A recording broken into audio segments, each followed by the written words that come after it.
আর যে পারি না।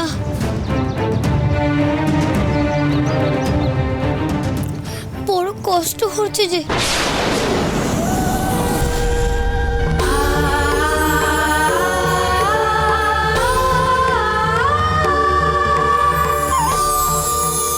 তোর জন্য যে আমায় কত রূপ ধরতে হবে কে জানে।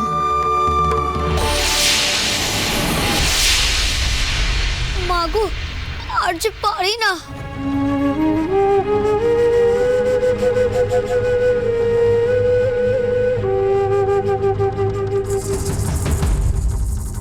খুব কষ্ট হচ্ছে, তাই না?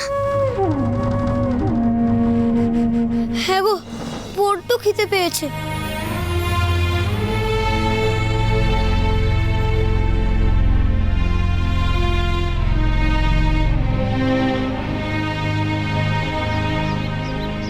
কিন্তু তুমি কে গো? আমি যে তারা। তারা?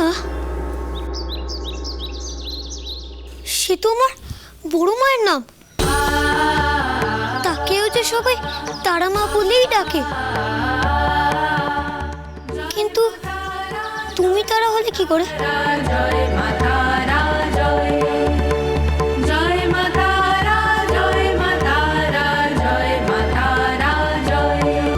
তুমি কি গো, খালি তোমার বড় মায়ের নামই বুঝি তারা হবে, আর কারোর নাম বুঝি তারা হবে না? তবে আমার নামও ঠিক তার নামেই রাখা হয়েছে। ও বুঝেছি, ওই যেমন শিব ঠাকুর নামেই আমার কাকার নাম, তারপর ধরো দুর্গা ঠাকুরের নামেই আমার ছোট বোনের নাম, তেমনি আমার বড় মার নামে তোমারই নাম, তাই তো? হ্যাঁ গো হ্যাঁ। ওহো, তারা নাম করতে করতে একটা কথা মনে পড়ে গেল। কি কথা মনে পড়লো? জানো, আজ সকাল থেকেই বড় মাকে দেখতে খুব ইচ্ছা করছিল, কিন্তু জানো তারাপীঠে কেউ নিয়ে গেল না। বড় মার কাছে যেতেই পারলাম না। তারপরেই তো মায়ের কথায় চলে এলাম পাঠশালায়। যাবে গো যাবে, তোমার যখন মন কেমন করবে তুমি ঠিক কোনো না কোনো উপায় বড় মায়ের কাছে চলে যাবে। বলছো? হ্যাঁ গো বলছি, কিন্তু এ তোমার ভারী অন্যায়। উমা, তোমার সঙ্গে আবার কি অন্যায় করলাম আমি? করেইছো তো, সেই কখন এসছে তোমার সাথে খেলবো বলে, আর তুমি খালি মামা করেই যাচ্ছ। এ কি তোমার অন্যায় না? তুমিই বলো। তুমি আমার সঙ্গে খেলবে? খেলবো বলেই তো এখানে এসেছি। কিন্তু আমার সঙ্গে তো কেউ খেলে না গো। কেন খেলে না কেন? তুমি বুঝি খুব জগরুটে? মোটেই না, আমি কারোর সঙ্গে কখনো ঝগড়া করি না। সবাই বলে আমি নাকি বোকা হাবা, তাই জন্য আমার সঙ্গে কেউ খেলে না। উমা, সে কি? তুমি আবার বোকা হাবা হতে যাবে কেন? তুমি তো দেখছি খুব সুন্দর গুছিয়ে কথা বলছো। আমার কথা সুন্দর লাগছে, কিন্তু আমার কথা শুনে তো সবাই রেগে যায়। কেন রেগে যায় কেন? সে আমি জানি না গো, তবে রেগে যায় তা জানি। আমরা গরিব তো, তাই সব সময় ঘরে চাল থাকে না। এই সেদিন মা বলল ঘরে চাল বাড়ন্ত। আমি গেলাম মোড়ল গিন্নির কাছে চাল চাইতে, কিন্তু তিনি বললেন চাল দেবেন না। তখন বললাম একটু ফ্যান দিন, ভাই বোনগুলো খেয়ে বাঁচবে। উমা, মোড়ল গিন্নি হাতের ফ্যান দিতেও চাইলেন না। তখন আমি বললাম তোমাদের তো এত আছে, একটু দিলে কি হয়? আর আমি বললাম যত দেবে তার দ্বিগুণ ফিরে আসবে। তাই শুনে আমায় মারতে এলেন। ওই দেখো, তুমি হাসছো কেন? তা বাপু, তুমি মানুষের মুখের উপর কথা বলবে, তাও আবার সত্যি কথা, সে রাগ করবে না বুঝি? আমি যে মিথ্যে কথা কইতে পারি না। নাও, অনেক হয়েছে, এবার খেলতে চলো তো। কিন্তু কি খেলবো? আমরা বরঞ্চ দুজন মিলে শিব ঠাকুরের মূর্তি বানাবো, কেমন? শিব ঠাকুরের মূর্তি? হ্যাঁ, ওটাই পারবো। চলো চলো। কি হলো, আবার দাঁড়ালে কেন?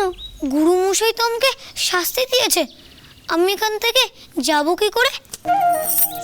তোমার গুরু মশাই এখন স্নান খাওয়া করে নাকে তেল দিয়ে ঘুমাচ্ছেন, আর তুমি এখানে এই রোদ্দুরের মধ্যে শাস্তি ভোগ করবে?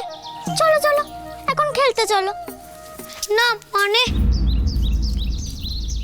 গুরুমশাইকে না জানিয়ে যাওয়াটা ঠিক হবে? পরে যদি বোকাঝোকা করে? তুমি যেমন তোমার বড় মাকে ভরসা করো, ঠিক তেমনই তুমি আমাকেও ভরসা করতে পারো। দেখবে তোমার কিচ্ছু হবে না। চলো এখন, চলো।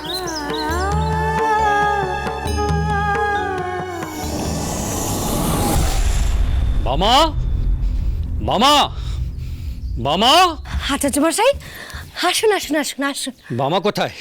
ডাকো তাকে। বামা তো ঘরে নেই, সে তো পাঠশালায়। না, বামা পাঠশালায় নেই।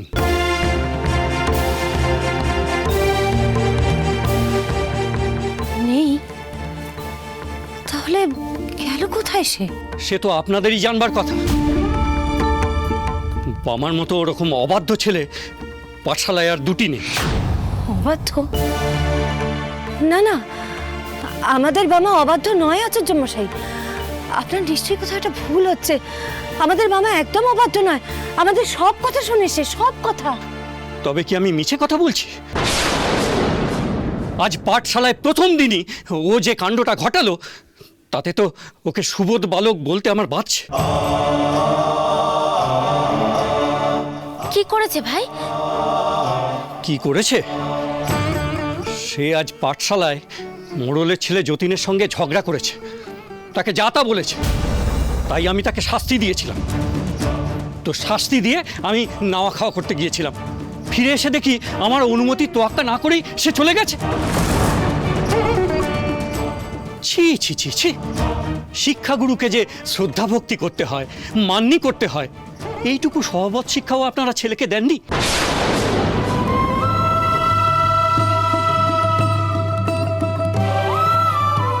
আমার বাবা এই কাজ করেছে, আমি ভাবতে পারছি না আচার্য মশাই। বাবার হয়ে আমি আপনার কাছে ক্ষমা চাইছি। আমি বাবাকে খুঁজে নিয়ে আপনার কাছে যাব। আপনার আপনার যা মন চায়, যা প্রাণ চায়, আপনি বাবাকে শাস্তি দেবে। আপন বলে ছেলে আমার বাবা, কি করি বলুন? ও সব বলে ছেলের দোষ ঢাকবেন না। খবরদার, খবরদার আর বামাকে আমার পাঠশালায় পড়াতে পাঠাবেন না।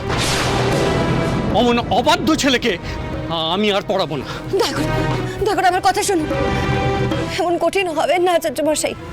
বাবা আমার লেখাপড়া শিখে মস্ত বড় মানুষ হবে, এ আমার বহুদিনের স্বপ্ন আচার্য মশাই।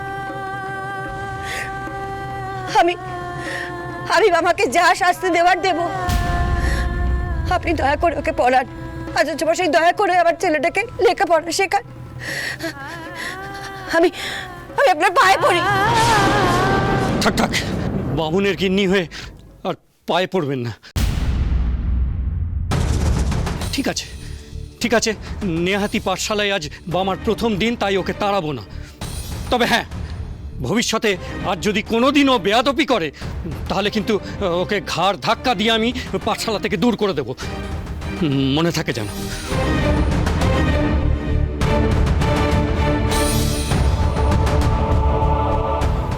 জয়কালী,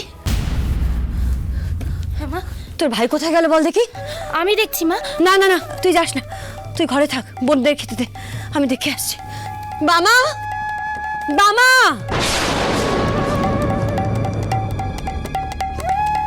কোথায় গেল ভাই? কোথায় গেল? বাহ, দিব্য হয়েছে কিন্তু।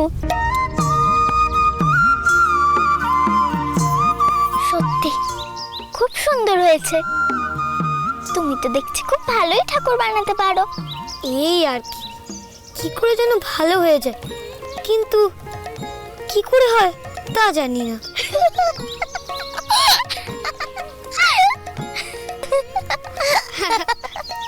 বামা, বাবা কোথায় গেলি? আমার মা আসছে গো। আমি তাহলে এখন যাই, পরে আবার তোমার সাথে দেখা করতে আসবো, কেমন?